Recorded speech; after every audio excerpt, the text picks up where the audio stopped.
नमस्कार बंधुरा। तो 21 जुलाई 2026 যে ডেইলি কারেন্ট অ্যাফেয়ার্স সেই কারেন্ট অ্যাফেয়ার্সগুলো আজকে ডিসকাস করব।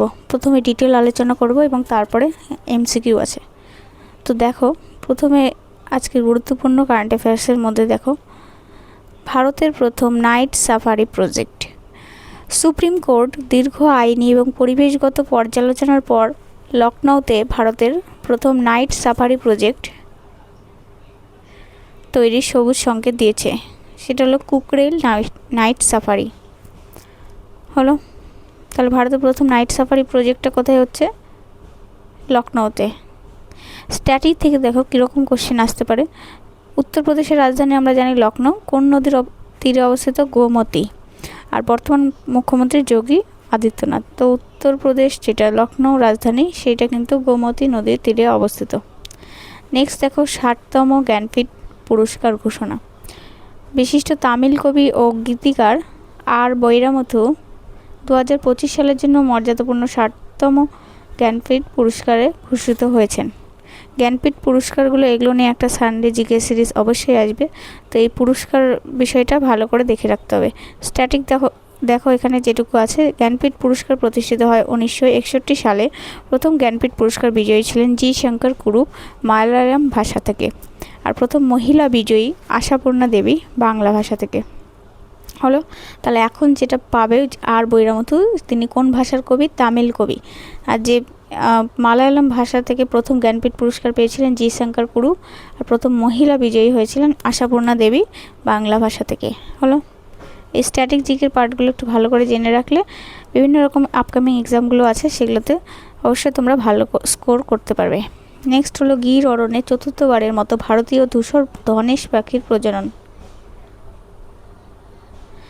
গুজরাটের গির অরণ্যে পরপর চতুর্থ বছরের জন্য বিরল প্রজাতির ভারতীয় ধূসর ধনেশ, যেটা ইন্ডিয়ান গ্রে হর্নবিল। এবার দেখো, বাংলাতে এটা ট্রান্সলেট যেহেতু ধনেশ, কিন্তু হর্নবিল নামটা আমরা সবাই বেশি পরিচিত। ইন্ডিয়ান গ্রে হর্নবিল এটাকে বলে। সফল প্রজনন নথিভুক্ত হয়েছে। স্ট্যাটিক দেখো, গির ন্যাশনাল পার্ক কিসের জন্য বিখ্যাত? এশিয়ান সিংহ জানি, এশিয়াটিক লায়ন। আর গির অরণ্য গুজরাটে অবস্থিত হলো। তারপরে নেক্সট দেখো, শানগির থেকে মান্ডবী বনে স্পটেড টিয়ার স্থানান্তর। তো যেটা বাস্তুতন্ত্রের ভারসাম্য বজায় রাখতে বন্যপ্রাণীর সুষম বন্টনের উদ্দেশ্যে গুজরাটের শানগির থেকে মান্ডবী বনে স্পটেড ডিয়ার সেটা কিন্তু স্থানান্তরের কাজ শুরু হয়েছে। তো জিকে দেখো, বন্যপ্রাণী সংরক্ষণ আইন অর্থাৎ ওয়াইল্ড লাইফ প্রোটেকশন অ্যাক্ট 1972 সালে পাশ হয়। তবে দেশের দূষিত নদীর অংশের সংখ্যা হ্রাস। কেন্দ্রীয় দূষণ নিয়ন্ত্রণ পর্ষদের রিপোর্ট অনুযায়ী দেশে দূষিত নদীর অংশের, যেগুলো বেশিরভাগ পলিউটেড রিভার, সেগুলো 351টি থেকে কমে বর্তমানে 296টিতে নেমে এসেছে। নমামি গঙ্গে প্রকল্প চালু হয়েছে 2014 সালে। গঙ্গা নদী পরিষ্কার এবং পুনরুজ্জীবনের এই ফ্ল্যাগশিপ প্রোগ্রাম শুরু হয়। নেক্সট হলো, সুন্দরবনে কাঁটাতারের বেড়া দেওয়ার বিষয়ে বিএসএফের চিন্তাভাবনা। জাতীয় নিরাপত্তা এবং বাস্তুতন্ত্রের সুরক্ষার মধ্যে ভারসাম্য বজায় রাখতে সুন্দরবনের কিছু সংবেদনশীল এলাকায় নতুন করে বেড়া দেওয়ার ব্যাপারটা দেখছে। এবার দেখো, এইটা একটু স্ট্যাটিক, এটা যেহেতু আমাদের কিছু কিছু নিউজ একটু কারেন্টে থাকলে সেই পার্টগুলো থেকে স্ট্যাটিক আসে, সেই জন্য এটা কভার করা। তো বিএসএফ ফুল ফর্ম জানি বর্ডার সিকিউরিটি ফোর্স, কিন্তু সুন্দরবন এই পার্টটা দেখো, সুন্দরবনে যেহেতু নিউজটা কারেন্টে, তো সুন্দরবন রিলেটেড স্ট্যাটিক জিকেগুলো অনেক সময় এক্সামে চলে আসে। সুন্দরবন হলো বিশ্বের বৃহত্তম ম্যানগ্রোভ অরণ্য। আমরা জানি ম্যানগ্রোভ অরণ্য যেগুলো সুন্দরী, গড়োয়া, গেরান, সুন্দরী, গেওয়া, তারপর গড়ান, এগুলো সব উদ্ভিদ দেখা যায়। আচ্ছা, এটা ইউনেস্কো ওয়ার্ল্ড হেরিটেজ সাইট হিসাবেও কিন্তু খ্যাত।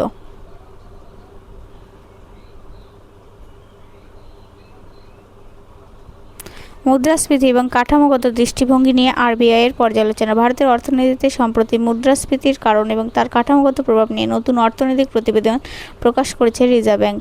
স্ট্যাটিক দিকে দেখো, ভারতের খুচরা মুদ্রাস্ফীতি মূলত সিপিআই, যেটা কনজিউমার প্রাইস ইন্ডেক্সের মাধ্যমে কিন্তু মাপা হয়। তারপর ম্যাগলেভ ট্রেন প্রযুক্তির অগ্রগতি।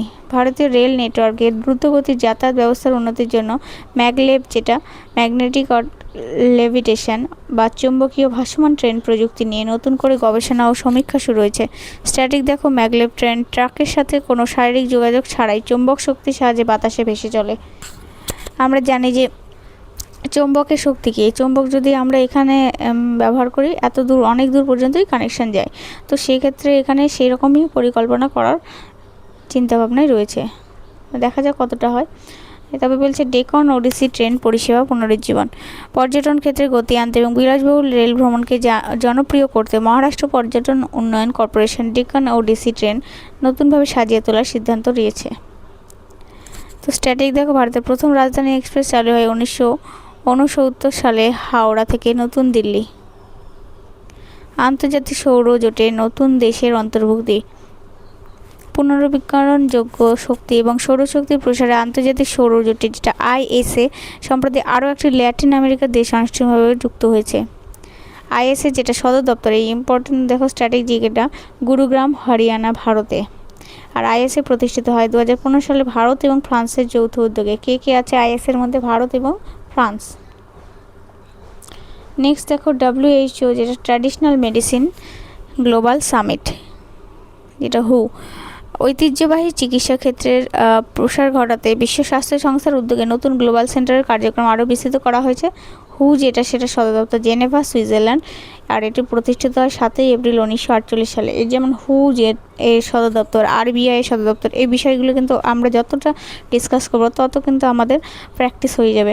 এবার ডেলি ভিডিও একটু করে দেখলে তোমাদের দেখবে অনেক কারেন্ট অ্যাফেয়ার্স এবং অনেক স্ট্যাটিক জিকে, একই কারেন্ট অ্যাফেয়ার্সের কিন্তু বিভিন্ন রকম স্ট্যাটিক জিকেগুলো যদি ডিসকাস হয় ডেইলি করে একটু দেখতে পারো, তাহলে পরীক্ষার সময় কিন্তু একটু জাস্ট রিভিশন করলেই হয়ে যাবে।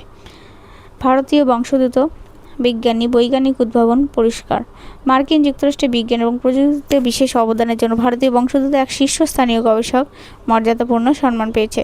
মার্কিন যুক্তরাষ্ট্রের আইনসভা বা কংগ্রেস দুটি ভাগে বিভক্ত, একটা হলো সিনেট আর একটা হলো হাউস অফ রিপ্রেজেন্টেটিভস। যেমন এই ইনফরমেশনটা মার্কিন যুক্তরাষ্ট্রের, এগুলো একটু করে কারেন্ট দেখলেই কিন্তু আমাদের এগুলো ইনফরমেশনগুলো কালেক্ট করা হয় এবং পরবর্তীকালে রিভিশন করতে কোনো সমস্যা হয় না। একটা হলো সিনেট দেখো, আর একটা হলো হাউস অফ রিপ্রেজেন্টেটিভস। ভারতের মিশন, দেশীয় প্রযুক্তিতে চিপ উৎপাদন বাড়াতে উড়িষ্যা এবং গুজরাটের পর এবার কোথায়? অন্ধ্রপ্রদেশের নতুন সেমিকন্ডাক্টর প্ল্যান্টের অনুমোদন দেওয়া হয়েছে। স্ট্যাটিক দেখো, সেমিকন্ডাক্টর তৈরি করতে, এটা অনেকবার আলোচনা হয়েছে যে সেমিকন্ডাক্টরের জন্য প্রধান কাঁচামাল কিন্তু সিলিকন। তো অনেক সময় অনেকবার আলোচনা করার পরে সেগুলো কিন্তু এক্সামে আসলে তখন মনে হয় যে না, এই জিনিসগুলো দেখেছিলাম জন্য আজকে এক্সামে করতে পারছি।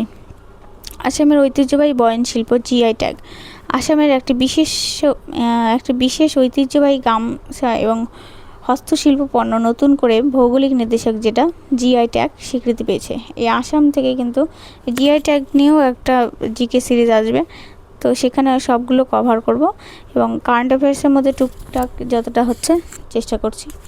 ভারতের প্রথম GI ট্যাগ যেটা প্রাপ্ত পণ্য সেটা হলো দার্জিলিং চা, 2004 থেকে 2005 সালে। অনূর্ধ্ব 20 কুস্তি চ্যাম্পিয়নশিপ, আন্তর্জাতিক কুস্তি টুর্নামেন্টে ভারতের যুব কুস্তিগিররা একাধিক পদক জয় করে দেশের নাম উজ্জ্বল করেছে। তো এই কুস্তি টুর্নামেন্টে দেখো, ইন্ডিয়ান অলিম্পিক অ্যাসোসিয়েশন যেটা IOA, বর্তমান সভাপতি হলো PT ঊষা। দূরপাল্লার ক্ষেপণাস্ত্র পরীক্ষা, ভারতের প্রতিরক্ষা গবেষণা এবং উন্নয়ন সংস্থা যেটা DRDO ওড়িশার উপকূলে একটি নতুন প্রজন্মের মিসাইল সফল ফ্লাইট টেস্ট সম্পন্ন করেছে। DRDO যেটা প্রতিষ্ঠিত হয় 1958 সালে, আর এর সদর দপ্তর হলো নিউ দিল্লিতে অবস্থিত।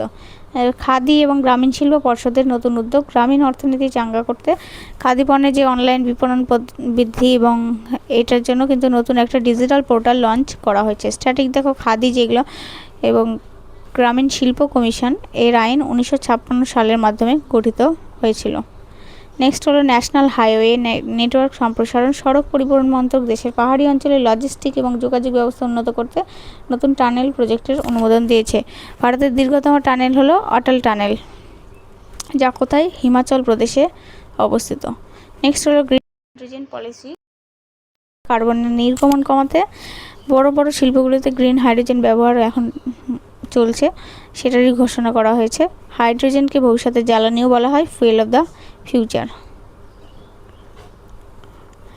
রাজ্যসভায় নতুন বিল পাস, সংসদে উচ্চকক্ষে জনস্বার্থ সংক্রান্ত একটি বিল পাস হয়েছে। তো সেটা ভারতের সংবিধান 80 নম্বর অনুচ্ছেদে রাজ্যসভা গঠনের কথা বলা হয়। আর উপরাষ্ট্রপতি হলেন রাজ্যসভার পদাধিকার চেয়ারম্যান। তো এই পর্যন্ত ছিল ডিটেল, এবং এরপরে কিছু কারেন্ট অ্যাফেয়ার্স আছে, এগুলো ডিসকাস করলেই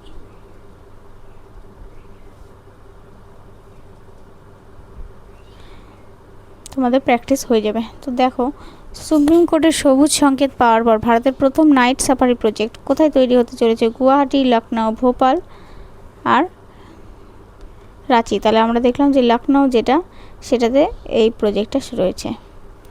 2025 সালের মর্যাদাপূর্ণ 60তম জ্ঞানপীঠ পুরস্কার কে ভূষিত হয়েছেন? বাইরামতি। হ্যাঁ, বাইরামতিই দেখলাম। এটা রিভিশনের মতো, যে তুমি কারেন্ট অ্যাফেয়ার্স দেখলে কিন্তু সেটা থেকে কী ধরনের কোশ্চেন আসতে পারে সেটা।